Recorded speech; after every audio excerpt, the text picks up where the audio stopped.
Taurus, isang nakatagong kaaway ang magtatapos sa linggong ito, sumusunod ang magandang balita. Taurus, naramdaman mo ba kamakailan ang kakaibang bigat sa iyong balikat? Parang may tao o bagay na tahimik na kumikilos laban sa iyo, pinipigilan kang tunay na magningning. Sa linggong ito, nagpapadala ang universo ng isang makapangyarihang mensahe. Ang nakatagong kaaway, ang lihim na hadlang, o ang tahimik na tensyon na bumabalot sa iyong buhay ay matatapos na. Maaaring hindi mo ito malinaw na nakita noon, pero sa lalong madaling panahon, lalabas ang katotohanan at mawawala ang belo ng kalituhan at takot. Ang mga hamong tila walang katapusan, ang mga bulong ng pagdududa, at ang mga lihim na pagtataksil, lahat ay magbabago na. Maghanda ka, dahil kapag tuluyang nawala ang nakatagong banta na ito, dadaloy sa iyong buhay ang mga pagpapala, oportunidad, at magagandang balita. Panahon na para bawiin ang iyong kapayapaan, yakapin ang iyong lakas, at maglakad ng may kumpiyansa patungo sa mas maliwanag na landas na naghihintay sa iyo. Ang buhay bilang isang Taurus ay karaniwang kalmado, matatag, at predictable, pero kahit ang pinakamatibay na kaluluwa ay dumaranas ng mga hindi nakikitang hamon. Sa loob ng ilang linggo, o marahil buwan, maaaring naramdaman mo ang banayad na tensyon sa paligid mo, mga maliliit na abala sa trabaho, mga hindi inaasahang pagtatalo, o ang pakiramdam na maaaring ang isang malapit sa iyo ay hindi ganap na may mabuting intensyon para sa iyo. Ang mga nakatagong pakikibaka na ito ay maaaring magpahina sa iyong enerhiya at magdulot ng pagdududa sa iyong landas, pero may plano ang universo, at ang linggong ito ay nagmamarka ng isang pagbabago. Ang nakatagong kaaway, mapapersona, sitwasyon, o maging sariling pagdududa, ay tahimik na nakaimpluwensya sa iyong buhay, pinapanatili kang maingat at minsan ay humahadlang sa iyo. Pero ngayon, unti-unti nang naglalaho ang mga anino. Malinaw mo nang makikita ang katotohanan, at kapag nangyari yon, maintindihan mo na ang lahat ng iyong pasensya, tibay, at karunungan ay magbubunga na. Sa linggong ito, ang mga pintong tila nakasara o mga oportunidad na imposible ang dating pakiramdam ay magbubukas. Mga hindi inaasahang pagpapala, mensahe ng suporta, at maliliit na palatandaan ng swerte ay magpapaalala sa iyo na palaging nagtatrabaho sa iyong pabor ang universo.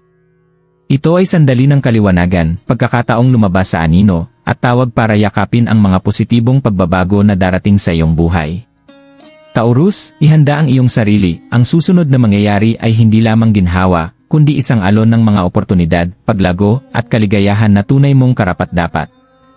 Taurus, ang nakatagong kaaway sa iyong buhay ay hindi palaging kung sino ang iniisip mo. Minsan, hindi ito isang tao, maaari itong isang sitwasyon, isang lihim na hadlang, o kahit ang sariling pagdududa mo na tahimik na humahadlang sa iyo. Sa loob ng ilang linggo, maaaring naramdaman mo ang tensyon o pagtutol sa iyong araw-araw na buhay, mga banayad na palatandaan na may hindi tama. Maaaring ang isang katrabaho ay tila sumusuporta pero may nakatagong motibo ang kanilang mga salita, o ang suporta ng isang kaibigan ay parang may kondisyon. Baka may maliliit na setbacks sa pananalapi o mga hindi maipaliwanag na pagkaantala na nagpapaalangan sa iyong mga desisyon. Ang mga nakatagong puwersa na ito, kahit banayad, ay maaaring magpabigat sa iyong enerhiya na nag-iwan sa iyo ng pagkabigo at pagkabalisa. Ngayong linggo, magsisimula ng lumitaw ang kaliwanagan. Ipinapakita ng universo ang katotohanan at malamang na makikita mo ang nakatagong kaaway kung ano talaga ito. Kung ito ay isang tao, humihina na ang impluwensya nila sa iyong buhay. Ang enerhiya na dala nila para lumikha ng alitan o kalituhan ay hindi na mamamayani sa iyong landas. Kung ito ay isang sitwasyon, ang mga solusyon na dating nakatago ay ngayon ay magpapakita. Ang mga problemang inakala mong permanente ay biglang magiging kayang harapin, habang inaalis ng universo ang mga hadlang sa iyong harapan. At kung ang pagdududa sa sarili ang iyong tahimik na kaaway, ang linggong ito ay magdadala ng pagtaas ng kumpiyansa, kaliwanagan, at lakas sa loob. Ang pagkilala sa nakatagong kaaway ang unang hakbang tungo sa kalayaan. Kapag naunawaan mo kung ano ang tahimik na humuhubog sa iyong buhay, hindi mo nadadalhin ang bigat nito nang hindi mo alam. Taurus, ito ang linggo para gisingin ang iyong panloob na lakas at ihanda ang sarili para sa positibong enerhiya na malapit ng dumaloy. Manatiling mapagmasid sa mga palatandaan, mga pag-uusap na nagbubunyag ng katotohanan, mga sandali ng kaliwanagan, at kahit mga hindi inaasahang panaginip o insight. Ang universo ay madalas kumikilos ng tahimik pero malalim ang epekto. Habang hinaharap mo ang katotohanang ito, makakaramdam ka ng kalayaan, alam na ang mga hadlang na humadlang sa iyo ay unti-unting nawawala na nag-iwan ng malinaw na landas pasulong. Taurus, kapag unti-unti nang nawawala ang nakatagong kaaway, nagpapadala ang universo ng mga banayad na palatandaan upang gabayan ka patungo sa mga paparating na pagpapala. Maaaring mapansin mo ang maliliit na kaganapan na tila sobrang makahulugan para baliwalain, mga hindi inaasahang tawag, mensahe mula sa mga taong tunay na nagmamalasakit, o biglang kaliwanagan sa mga sitwasyong dati nakalito.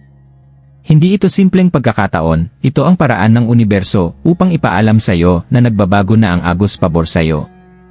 Sa larangan ng karera, ang mga pintong tila permanenteng nakasara ay maaaring magsimulang magbukas. Ang mga proyektong naantala, promosyon na tila di maaabot, o mga oportunidad sa pananalapi na imposible ang dating pakiramdam ay biglang nagiging posible. Sa linggong ito, Taurus, ang iyong pasensya at tibay ay magbubunga. Kahit ang maliliit na tagumpay, tulad ng pagkilala sa iyong pagsisikap, positibong usapan sa katrabaho, o isang tamang oportunidad, ay senyales na mas malalaking pagpapala ang paparating. Pagdating sa pag-ibig at relasyon, unti-unti ring nawawala ang tensyon at hindi pagkakaunawaan. Kung naramdaman mo ang distansya o nakatagong alitan sa isang partner, asahan ang pagbabalik ng kaliwanagan at pagkakaisa. Para sa mga single na Taurus, maaaring lumitaw ang bagong mga romantikong posibilidad ng hindi inaasahan. Isang tao na tunay na akma sa iyong enerhiya ay maaaring pumasok sa iyong buhay sa pinaka-surprising na paraan. Magtiwala sa iyong instinct at bigyang pansin ang mga palatandaan mula sa universo. Maaaring may nag-isip sa iyo ng malalim kahit hindi mo pa napapansin. Mahalagang manatiling nakatapak sa lupa habang nagaganap ang mga pagbabagong ito.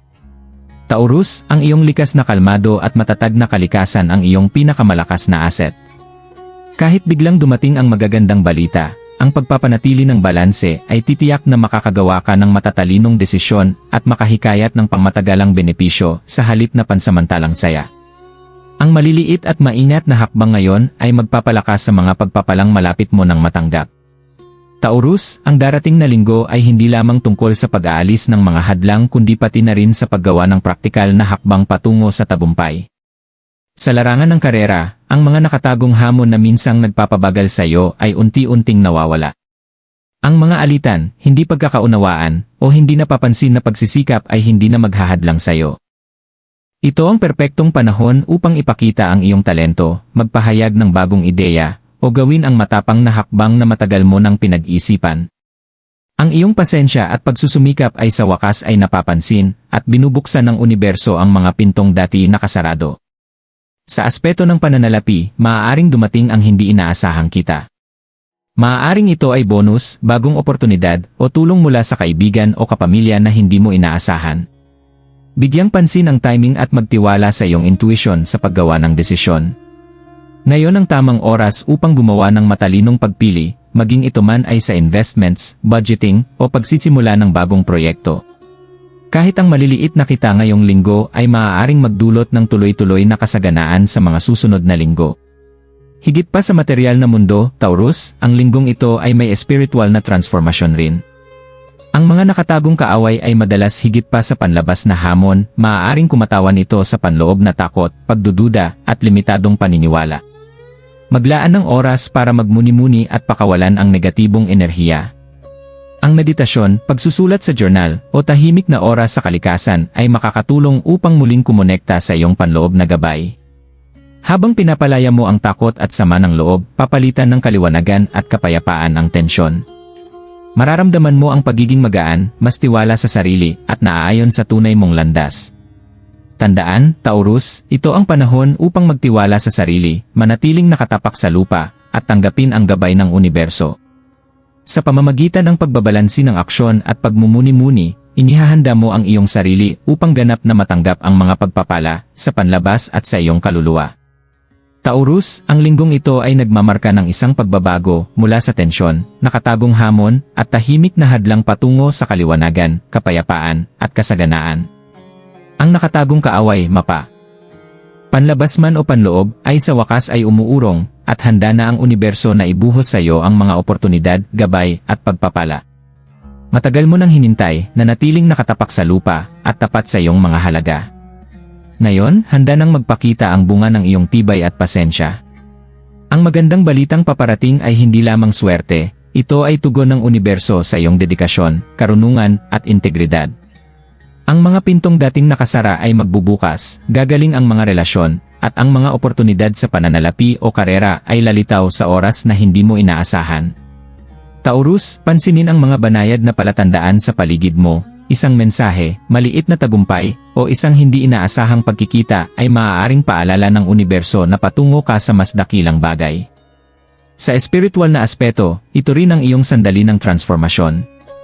Pakawalan ng anumang natitirang pagdududa, sama ng loob o takot. Magnilay sa iyong paglalakbay, kilalanin ang iyong lakas, at yakapin ang paglago na iyong nakamit. Ang panloob na kapayapaan at kaliwanagan ay magpapalakas sa positibong pagbabago sa iyong buhay, na tutulong sa iyo na gumawa ng desisyon na naayon sa iyong pinakamataas na kabutihan. Tandaan, Taurus, unti-unting nawawala ang mga anino, at ang liwanag ay nagiging mas matindi kaysa dati. Ito ang iyong linggo para bawiin ang iyong kapangyarihan, yakapin ang mga bagong oportunidad, at tanggapin ang mga pagpapalang karapat-dapat sa iyo.